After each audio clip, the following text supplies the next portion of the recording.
welcome back to Wish You Were Here Today.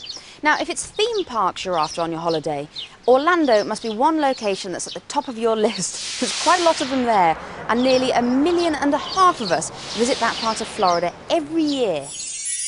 According to the Orlando tourist authorities, British visitors put 2 items ahead of theme parks, and top priority is shopping. In the exclusive boutiques of Winter Park, there are lots of American designer names I haven't seen before. So if you want to stand out in the crowd back at home, it's worth checking out.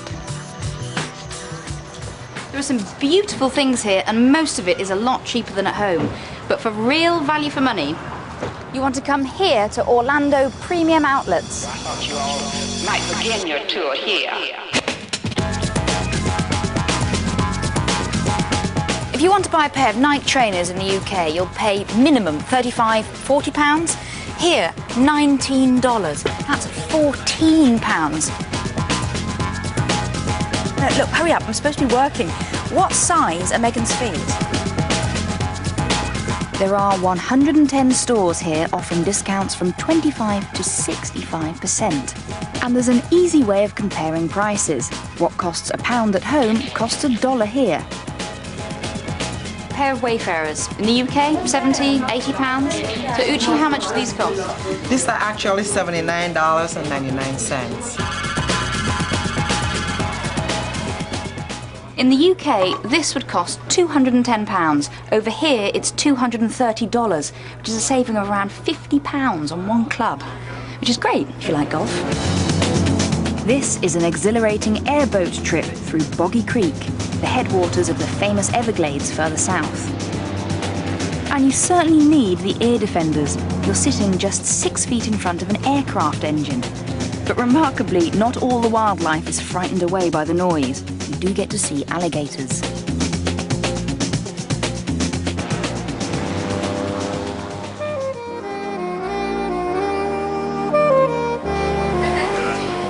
Earlier, I told you that British visitors to Orlando put 2 things above theme parks. The first was shopping, the second one is eating out in restaurants, which is great.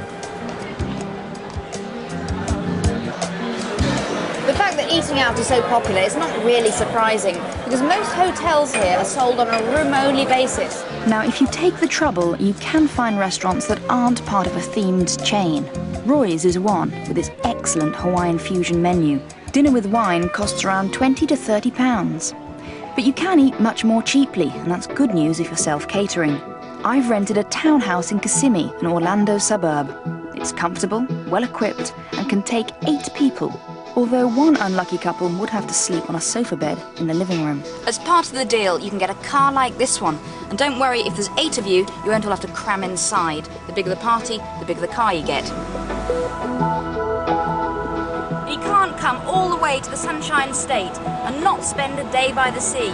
And Cocoa Beach is less than an hour away. Cocoa is a no-frills, laid-back kind of place with a long sandy beach and a lovely old pier. Claire and Andy and their kids Katie, Tom and Ed are also staying in Kissimmee. So why did you choose to stay in a villa as opposed to in a hotel? It gives you a lot more freedom and space. I mean, you get, the houses are big over here, and you're not, you can come and go as you please, really. Plenty of eating out places, so you don't need to be stuck to a regime, really. What else have you done? Done lots of shopping. Where have you shopped? We've done so much shopping, we've had to buy an extra case to take all the stuff home. Oh, I like this shopping.